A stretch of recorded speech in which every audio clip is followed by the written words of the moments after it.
Welcome once again. The video you're watching right there is that of Christ MERCYLAND Warri Delta State. This ministry is headed by Prophet Jeremiah Omotofufonye. A part of the church, the partners' quarters, it is actually the place where members meet. This is their place of worship. This has always been the point where people who pilgrimage will come visiting the church, come to worship. This has always been the auditorium for service. What happened? According to Prophet Jeremiah Omotofufonye, he said this is not a shock. He said he knew that this was going to happen. Of course, obviously, people want to ask, how come you as a prophet did not see or know that your church is going to get burned? Now, there are a lot of talks out there. People said that this is a sign that God is not with him. Some have said that this is a sign that prayers offered by people who believe that they have been hurt by this ministry. I'm sure you must have heard about a story allegedly of a child missing in that church. They said the child got missing. The mother of the child, who is disabled, said that I brought my child to the church and I was in the quarters where we sleep. A lot of stories surrounding it, but let us focus on what Prophet Jeremiah Omotofufonye has to say about this fire that burnt only one part of the church. I mean, it's a big, massive acre of land, and a part of it where people meet, where members meet, got burnt top to bottom without anything spared. He claimed that he saw this ahead and that God spoke to him and that he had already made a promise, a covenant with God about this, but he refused to carry out what God instructed him to do. I do not want us to quickly jump to speculation or any of that. I want us to take time to listen to what he has to say, and we will talk more about what people are saying out there, the spiritual implication of this, and of course, your own personal opinion about this incident. Let us watch. Ask why this didn't happen. You know what the Lord told me? The Lord said, go and build my house. Do you know that that's not a church house? That is a partner house that we are just using. So the partner house where we are using as a church, the Lord said, go and build my church. So the partners house where we're just doing the service, the Lord have been telling me, and I promised him that I'm going to start the building this year. So not knowing that God is not happy with me because where I'm worshiping God. And one thing that I even told my people, that the Lord said, build my church first before any other thing you will build. So I just forgot about that when I was coming up. When I was coming up, the Lord said, build my church first before any other thing. So today, I now remember, I flash back the message that he has given to me, the message. That message was really, really, I take it for granted.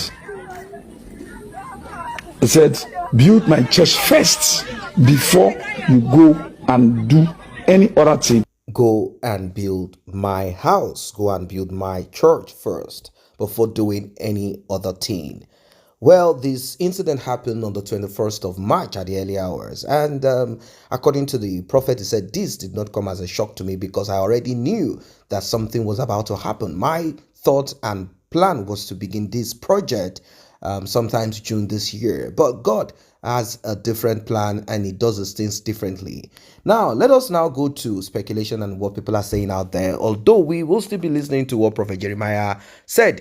He actually showed the plots of land, not even plots.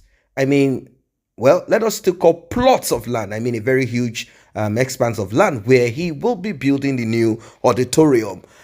He said that, stubbornness and hard-headedness is actually what caused all of this. He said a lot has gone under fire.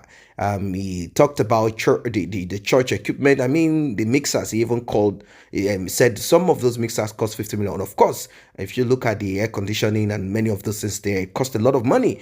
He said, money is available. We have money to build a new church. Now, let's look at the speculation. People said, is it possible that Jeremiah Omotofufonye decided to burn this auditorium down so as to extort money, trickishly get money off from people to build the massive mega? Well, anything is possible, but I don't think it will want to go as low as that. Why will you burn this part of the church so as to get money to build another one? He could have as well gotten the same money that he got that helped him in building that massive structure all over. I mean, Christ Mercyland is a city. It's a mini city itself. It has a lot. I mean, this man made sure that it's just one of its kind. He has everything inside of that part. He doesn't need to go outside to do whatever he needs to do, whatever that needs to be done. He doesn't need. Everything is actually situated inside of that place. Now, let us look at other part, the speculation. And of course, this is very important.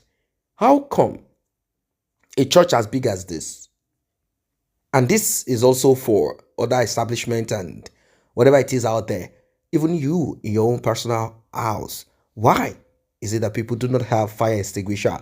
This is supposed to have helped to put out. Maybe the prophet just decided to say this to cover face, like God told me I need to build an auditorium, this, I need to do this and that, just to make it look like, or it could have been that he already knew that it was going to happen, but he wasn't too sure when and how or what would become of that part or wherever part of that church. Maybe he wasn't too sure when, what happened. Or this could just be like an accident waiting to happen.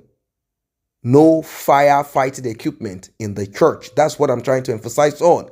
Let us leave story. No firefighting equipment. That's the problem. They do not have that.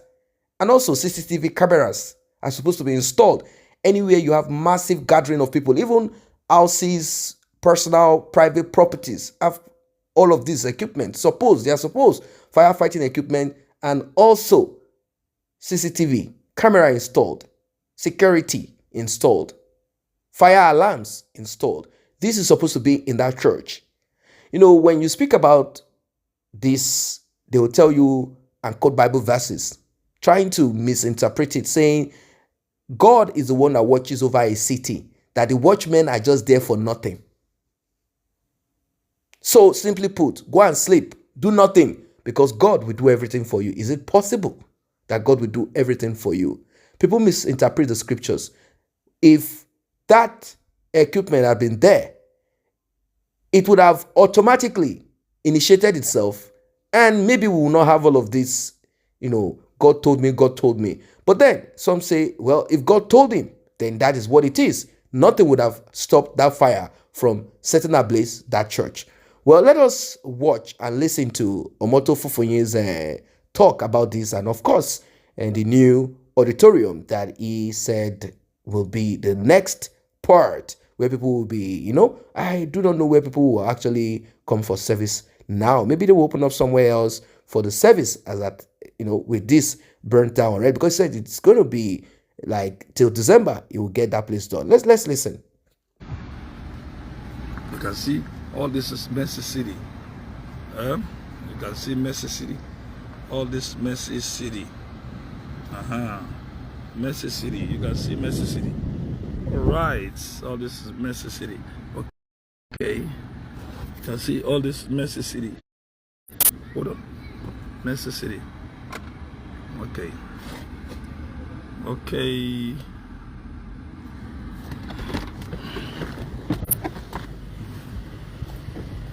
You can see all this is Messy City, part of Messy City.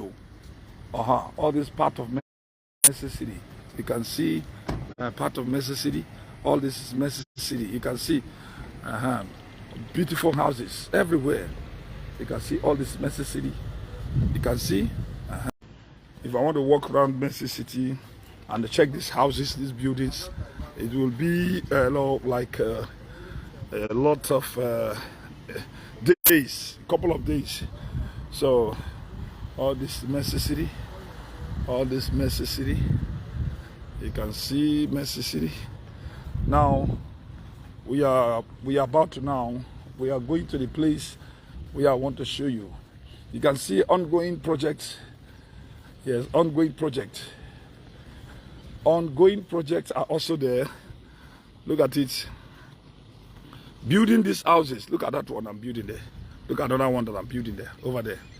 110 rooms.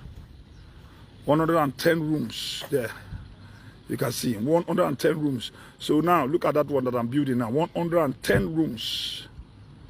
110 rooms there. So that building is an ongoing building over there. But I refuse to build the house of God. How God will not, take his property. You can see now. So those are things that what is going on right now. All right. Okay. Now, you can see from afar. I have come from afar. You see? From afar. Okay, see. See the place. This is the place. This is the place I want to build the church now. You see? God, I have provided, this place has been one of the biggest lands here. I have prepared the place for a long time, but I was so stubborn. Yeah? Look at the place. Very mighty. You can see the land now. God has given me this place to build. So all the houses you see, and that's all those Mercy City properties over there. Down. You can see all those Mercy City properties. You hear me? All those Mercy City properties. You see there? All those Mercy City properties. You can see them there. All the Mercy City properties. Can you see that? So all these Mercy City properties. But God have given me this. This place, I have cleared this place in order to build this house. But Jeremiah refused. You can see all this place. It is so wonderful. God is great.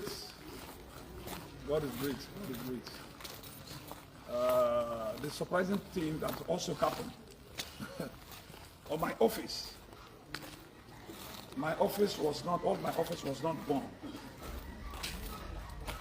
All that side, and also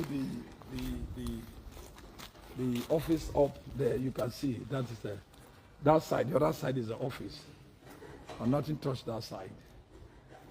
And God was so kind that what is now going on right now. So if you now go to the gallery side, you can also come with me. What did happen? Papa, yesterday I was also here yesterday. So let me just take it there, so you can see. This another service. Yes, come on.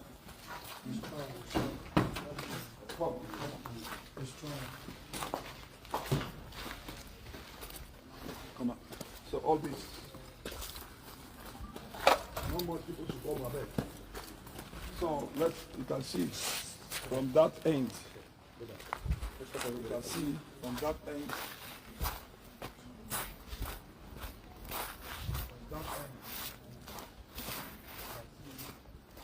Well, he has rest assured the people. He said, this is not a strange thing. Why won't God be upset with me? Why would God be angry with me? This is the part of Mercy City land that I already put out to build the church, the cathedral.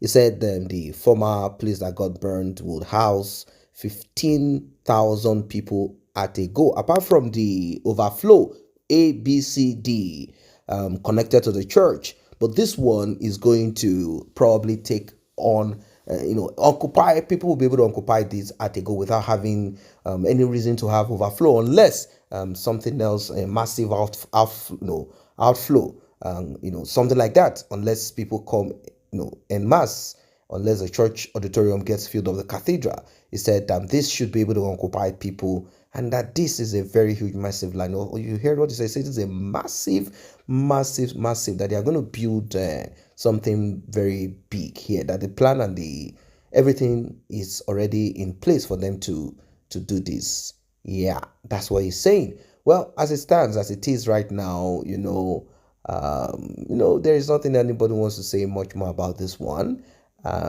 People are simply looking at it as something diabolic. Some say, "Oh, this is something, like a sacrifice." But we heard from him, and if you don't know, he said nobody died. If nobody died, what then is the sacrifice? I do not see any sacrifice here at all, at all. So I'm just going to say that the church should have equipment. They should have equipment to put out fire. They should have safety measures in church. That's it. Have safety measures in church. Apart from what the pastor is saying, the prophet is saying that he knew beforehand that God told him, and this is the way that God wants to put an end to that part. I don't know. Maybe you are more spiritual. You can come to the comment section and see and tell us if God is speaking to you and telling you, yes, I set ablaze that particular part of the church so as to shut this man's continual disobedience. I want to shut it down. I want him to do what I want him to do. What are your thoughts? Do not forget to like and share this video. Do not forget to subscribe to this channel if you're new here. See you in the next one.